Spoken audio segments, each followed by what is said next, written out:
the powers in all our third eye.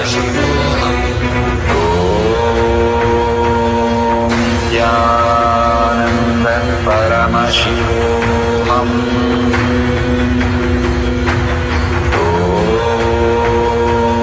Nithyananda Paramashivam.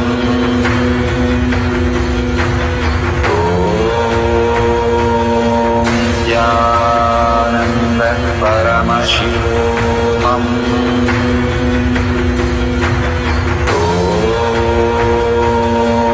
Nithyananda Paramashivam.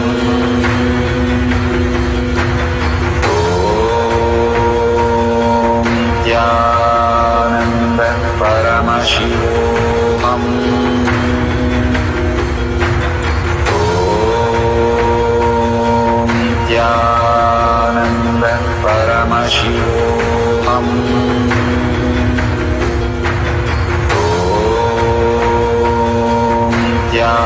Nithyananda Paramashivam. Nithyananda Paramashivam.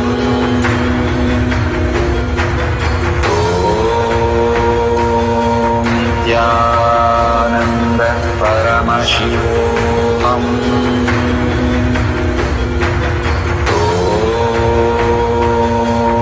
Nithyananda Paramashivam.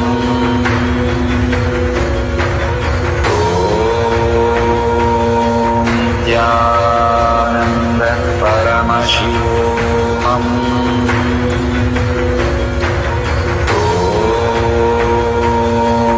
Nithyananda. Nithyanandam, so beautiful. That 2 rounds of experiencing the Akashic reading that Bhagwan has revealed in us, revealed to us. So you can record it. This is for social media. If you're part of Paramashivam program, please go ahead with the next session. The Facebook, YouTube, and NTV viewers, you can record everything in tinyurl.com/powermanifestation. All these great revelation, please take a picture and keep noting it. After some time, you'll realize how many powers you have manifested. Even if it is just 2 lines, you want to write it, make a note of it and keep it. And simply you will be so shocked of so many powers that you are experiencing. Otherwise, we forget. Whatever we eat yesterday itself is already forgotten. So make sure every time you log into tinyurl.com/powermanifestation, it will take just a couple of minutes for you to share the pictures or just in words the powerful cognition that Bhagwan has explained and the power manifestation that you have experienced. Every bit of it that you experience is manifestation. And more you are realizing that the more and more you will start seeing it becoming reality. That is why Bhagwan says, please go ahead and share immediately and cause others reality. Causing others reality is causing them for their great ultimate space of oneness with Bhagwan and bringing them to Satsang and making them experience this power manifestation, Diksha and Darshan, is the ultimate gift that you can give yourself, because everybody is a part of us. The more and more we cause others' reality is our reality, which gets expanded more and more. Bhagwan beautifully designs all this for us to experience the ultimate. Let's surrender all these great powerful cognition and power manifestation to Bhagwan's lotus feet. Again and again, whenever we manifest powers, in deep gratitude, surrender all these great truth and your power manifestation to Swamiji's lotus feet. Let's visualize Bhagwan in the third eye with a deep seeking and gratitude. Request Bhagwan to make the Akashic reading, the space of oneness with Paramashiva, as our reality. And with that, let's remember Bhagwan in our third eye and end with the Purna mantra. Om Purnamada Purnamidam Purna Purnamudashyate पूर्णस्य पूर्णमादाय पूर्णमेवावशिष्यते। ॐ शान्ति शान्ति शान्तिः। हरि ओम तत्सत्। सर्वं भगवते श्री नित्यानंद परमशिवं पादुकार्पणमस्तु। ॐ नित्यानन्दम्। Thank you everybody for participating today. Make sure you are available for Kailash Kotiyat session today to experience the greater truth every minute. Thank you. Nithyanandam. See you in the next power manifestation session. Nithyanandam.